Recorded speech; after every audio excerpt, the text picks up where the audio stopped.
За моей спиной бывший технический выход в сторону кольца, крайний фонарь правее метро. Объект создавался со стороны кольцевой линии в обратном направлении. Грунт взрывали, дробили, на вагонетке складывали, они же троллей, и отправляли к кольцу. Там наверх все поднимали. Вокруг желтого здания даже не было ограждений. Работали обычные метростроевцы. По секретности никто ничего не подписывал, никаких документов. Работали по легенде. Создание здесь понизительной электростанции для первого участка кольца. В метро у нас такие есть, понизительные и распределительные электростанции. Поближе здесь нам не получится подойти решетка замком, а этажом выше бывший пеший офицерский выход. И там у нас нет ни решетки, ни замка. Поднимаемся.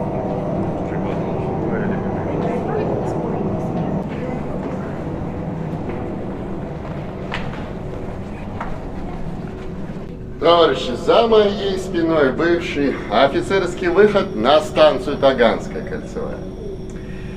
Когда на станцию с поверхности спускаетесь, первый и второй эскалатор, после второго до прохода к поездам по правую сторону двойные двери с надписью над ними «Служебный вход». Это сюда. Будете в метро, не пытайтесь в них войти. Оба объекта гражданские, а взаимное проникновение и нарушение закона Российской Федерации. Однако с нашей стороны поближе можно ознакомиться, пройти до красной ленты. Прошу.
Товарищи, мы с вами в соседнем блоке оказались. Как видите, здесь ресторан. Раньше, конечно, все по-другому было. Здесь стояли телеграфные аппараты на всем втором этаже, которые недавно вы нажимали. Шум был неимоверный, 400 единиц техники, не в унисон работают. Но телеграфистки была такой профессией, конечно. По выходу на пенсию у многих были проблемы со слухом. Те времена, те технологии. С той стороны, на первом этаже был буфет, санчай, склад продовольствия, а под нами был склад сопутствующих бумаг для телеграфных аппаратов. Рулоны А4, рулоны шифровальных лент. И сейчас с вами мы сразу уходим в инженерные части объекта. Там будет темно, холодно. Ну, холодно-то разберетесь, знаете, как согреться. Если нет пары согреться, найдите. А насчет света, не беспокойтесь, у меня есть специальный фонарь. Что нужно, подсвечу. А что не нужно, сами подсветите, у каждого в телефоне по фонарю. Продвигаем.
За моей спиной, товарищи, бывший грузовой выход столбов кольцевой линии. Перед вами гермодверь настоящая, 4-тонная, а за ней сразу перегон кольца. Поезд будет проезжать, услышим, но очень тихо, дверь настоящая и звук хорошо изолирует. Здесь, когда объект был по прямому назначению, заставляли крупногабаритные грузы, разгружали. Станции там нет никакой. Скидывали настилы из составов, тащили до вагонеток. Вагонетки поближе раньше стояли. И в то время были еще рельсы. Удобным образом потом все развозилось по блокам. Посмотрим в правую сторону, увидим спильные трубы. Про них мы еще по ходу вернемся. А сейчас разберем с вами стены ходков. Вот такие стены нам уже известны. Мы когда из желтого здания спустились, такие уже видели. Изначально они выглядели вот так. Железобетон метровой толщины. А что это какие сосуды? Потом, когда в 79-м пробили это подземное озеро, объект затонул вот по эту черную линию. Откачали воду, начали менять оборудование. И стены тоже решили укреплять. Укрепляли следующим образом. Отверстия высверливали в бетоне под 40 сантиметров. Забивали арматуру, брали стальные листы сплава Т10 сантиметровой толщины, в них по отверстиям, согласно тому, что стену пили, насаживали, обваривали, ну, тоже малыми квадратами сталь насаживали, тоже наваривали, и получали, по сути, анкерные крепления, которые держат сами эти листы по 100 килограмм каждый, а они друг с другом герметично сварены. И главное, это не пропускает грунтовую воду.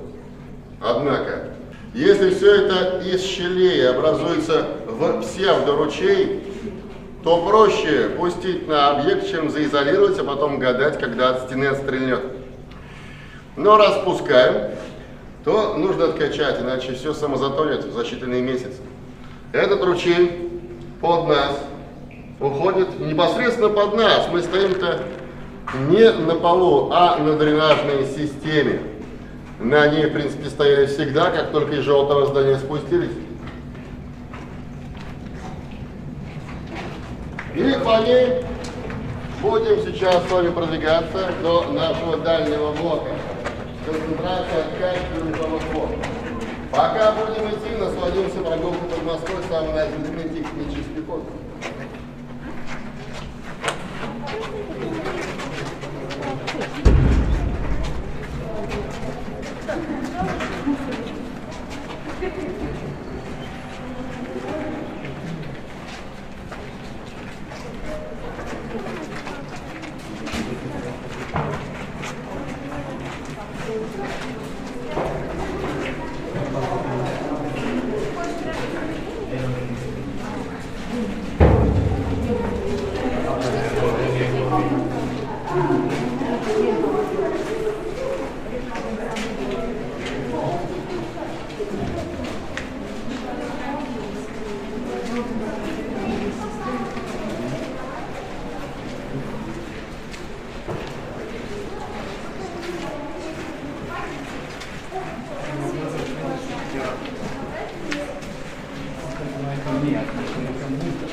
Значит, посмотрим сначала сюда.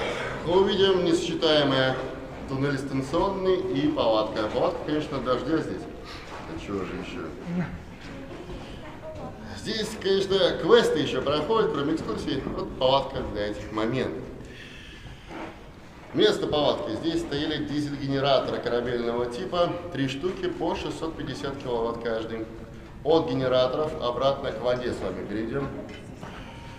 Там видели ручеек, слышали. Вот представим, что в каждом блоке с каждой стороны подтекает. Если поставить каждый блок в каждую сторону по насосу откачки грунтовых вод, в автономном режиме съел бы целый генератор. А объекту бы на двухтяжка было. Инженеры, конечно, это все изначально продумали. Каждый блок горизонтально наклонен на полметра, как и станции нашего метрополитена. Они все наклонены, чтобы в одну сторону водичка стекла и была откачка. Но здесь несколько сложнее, здесь 4 станции. Поэтому вот из ресторанного блока мы с вами вошли в эти инженерные части с 1-го этажа, больше никуда не спускались, не поднимались. А в этот блок зашли со 2-го, из центра. Он глубже, чем все остальные. Поэтому самотоком вся вода сюда и протекает. Вот на, вот на. Потому что откачивается. За сутки вот по эту линию может натечь. Вот видите, здесь ниже, здесь очень мокро, а здесь потом выше сухо. До 140 кубометров воды может затечь за сутки. Это как на семью помыться на год, а здесь за сутки. Ну, правда, столько же откачивается. Насосы серьезные стоят, 140 кубов могут за час откачать. Сами насосы за той стеной, за палаткой, там же трансформаторные. На повышение вольтажа до 1000 вольт. Ну, такие, конечно, на 220 работать не могут. Вот туда, к сожалению, мы с вами не пойдем, пока в Российской Федерации закон не ввели, что можно водить экскурсии в трансформаторной будке, мы воздержимся. Как ведут, нам будет не жалко. Поэтому возвращаемся к генераторам. Они здесь стояли, и выхлоп должен был уходить на поверхность каждого по трубе, соединялось в одну, в итоге пристыковывалось все к этой трубе. Это не людской ходок, а именно газово-выхлопная труба. Лестницу уже музей добавил. Ходили когда-нибудь по выхлопной трубе автомобиля, товарищ? Ну, сейчас будете после экскурсии рассказывать, что ходили. Там, да, там проход не для нас, а для газов, там пола нет. Там пол-потолок, полукруглый, с оголовками анкерных креплений. Поэтому хороший массаж пяток в придачу. И про квесты все вам рассказываю, поэтому добавляю квестовую составляющую. Там, как видите, темно, но свой фонарь я там включать не собираюсь. Продвигаемся как есть. Особое, правда, внимание обратите на ступеньки, они разной высоты, не споткнись.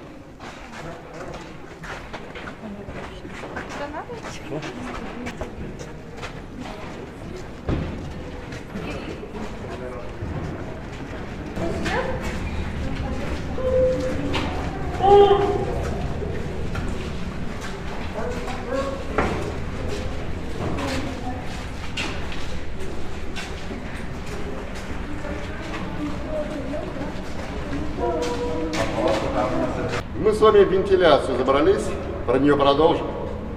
А обратно в трубу выхлоп собирался, труба шла в том направлении. Вдалеке слышим звук после воды. В лопасти приточно-вытяжной вентиляция работает. Трубами сейчас уходит следующий блок, который посетим вскоре. Раньше все здесь проходило. Труба выхлопа, труба приточно-вытяжной вентиляции, еще одна труба фильтрации. А отфильтрованный воздух, он распространялся через узкие ходки наверх. Вот как проходили, по правой стороне видели подъем. Там сеть вентиляционных коллекторов, которые уходят еще обратно над всеми блоками, которые прошли. И как раз по ним трубы фильтрации проходили. Но, как видите, мы все вместо этих труб с вами сейчас стоим. Те трубы министерские на капремонте еще утащили. Поэтому те ходки мы не используем особо совсем. Придется там ползти-то по грязи, конечно. Да. Не будем в этот раз. Давайте следующий блок лучше пройдем, где чистим.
В советский период в этом блоке находилась телефонная станция. Она принимала провода телеграфных аппаратов того блока, что нынче рестораны, раньше где телеграфистки работали, через этот ход.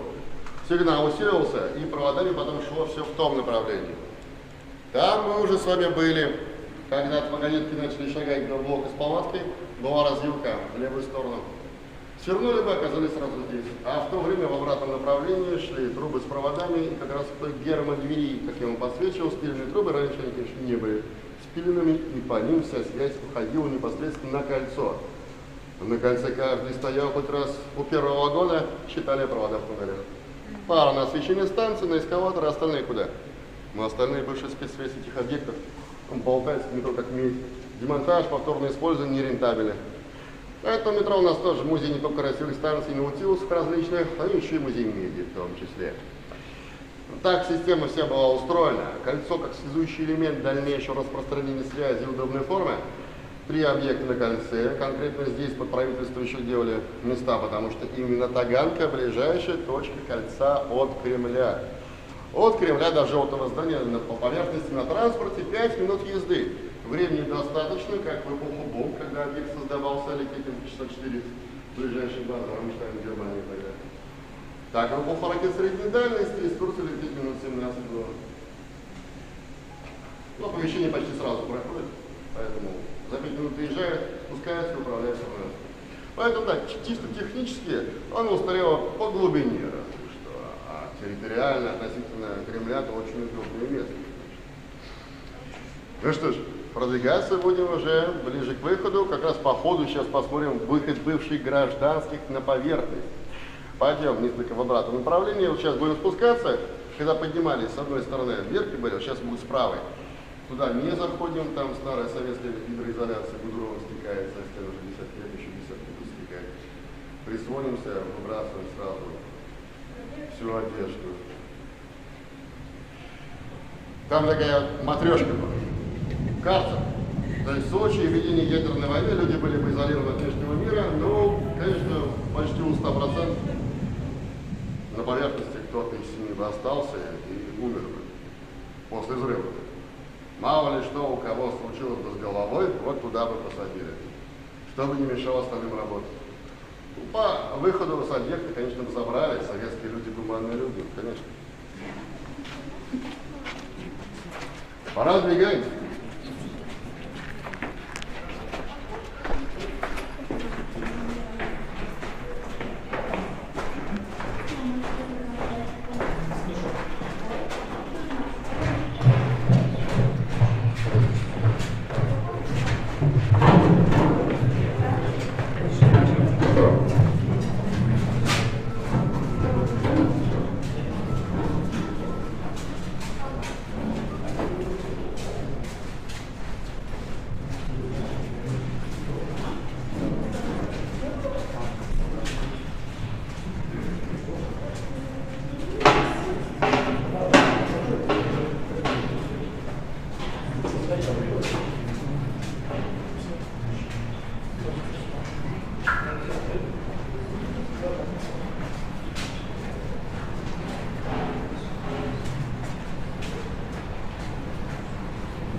Здесь нас встречает остаток вентиляции советской эпохи, приточно-вытяжной, с клапаном интересным. Закрывался бы он на первые 72 часа с момента взрыва, чтобы полностью предотвратить подачу воздуха с поверхности. Ну, спросите, а зачем?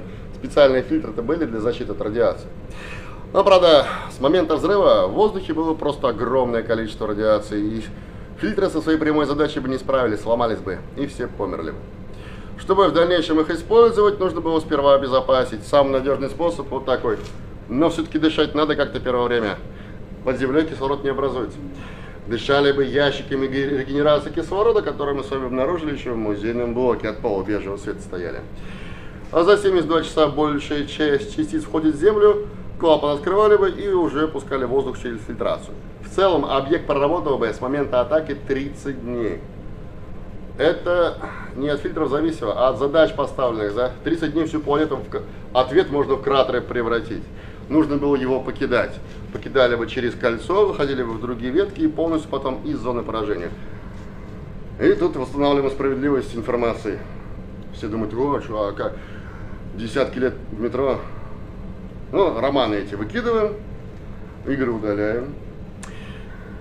Метро расчет идет на 1,5 дня. И даже этого времени достаточно, чтобы уже выдвинуться и покинуть зону поражения без особого вреда для здоровья. Полураспад. Он проходит каждую секунду, полураспад, да, потом со временем он увеличивается. Но первые 1,5 суток достаточно, что, во-первых, большая часть самых опасных элементов альфа-бета-частиц вошли в Землю. И гамма-излучение уже было не настолько большим, как с момента взрыва. Ну, естественно, двигаться нужно потом от эпицентра. Это легко можно понять по наклону падения домов. Вот куда упали, туда и двигаться. Да. Поэтому 30 дней это на самом деле шик. И только для таких объектов, потому что им нужно было задачу выполнять, конечно. Над нами следующее. Приточно-вытяжная вентиляция современная, которую только что видели в том блоке. И у стены труба откачки грунтовых вод. Водичка у нас уходит в дренажные системы Москвы, в ливневке, не в канализацию. В ресторанном блоке-то мимо проходили, там туалеты и есть, а они в канализацию наверх. А с грунтовой водой так поступить мы не можем, потому что, напоминаю, мощность насосов 140 кубов в час. В открытом типе включить, поставить, столб воды будет стоять 100 метров, не шелохнется. Легко представить, что было бы с санузлами соседних домов, если в канализации все это воткнуть. Заменщик окон потребовался, конечно. Дверки. Через них поступали телеграфистки с поверхности. Там наверху наш второй ствол. Домик кирпичный, без окон, 3,5 этажный стоит. Сейчас как ствол вентиляции второй. А в то время в него завозили телеграфисток в автобусах. Автобусы тоже были без окон. Гражданские не должны были знать, что работали конкретно по центру Москвы. Ну, потому что за смену 500 девушек, не меньше, чем 4 смены, куча народу, кого обучать моментам сохранения секретной информации.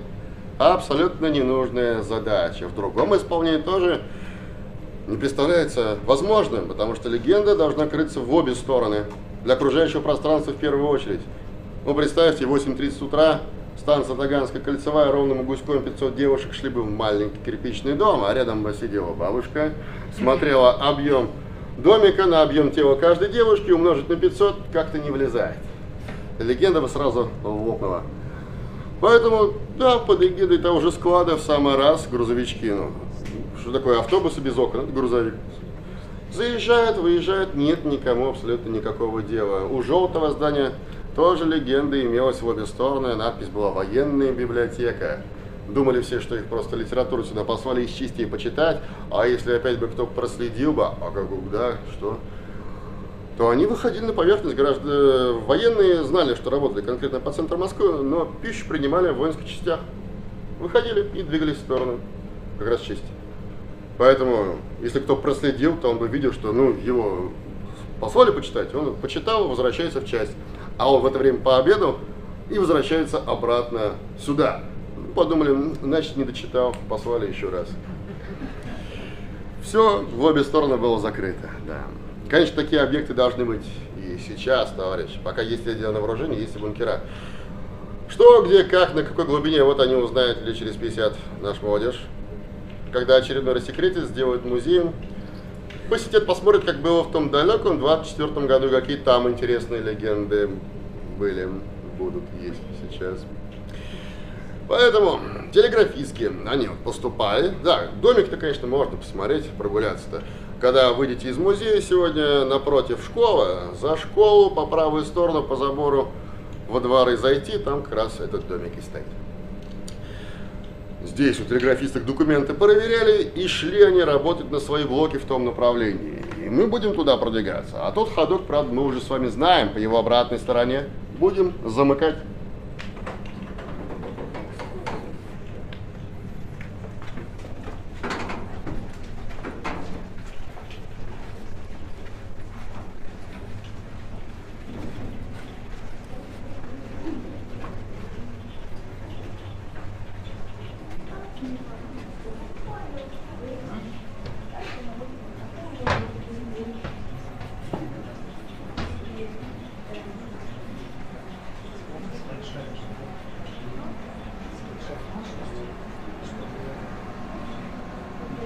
Товарищи, мы с вами познакомились с такими объектами, как противоатомные бункера. Всем вам мирного неба над головой. К нему можете возвращаться. В экскурсию больше уже не входят, но желание, если есть, можно пройти. Вход в меню лежит, там у них какие-то еще бонусы иногда бывают. Можно зайти осмотреться. Если, конечно, сразу к мирному небу, напоминаю, осталась крайняя часть экскурсии для вас, товарищи. Как говорил в самом начале, ощущение мирного неба через подъем по лестнице. Всем удачного дня! Лифт уже был.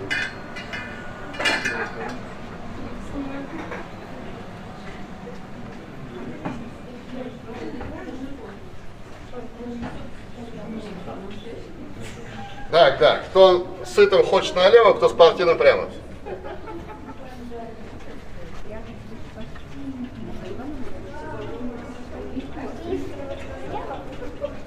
Лифт никуда.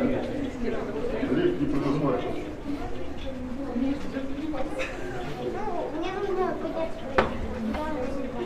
помощь, лучше подняться, пожалуйста.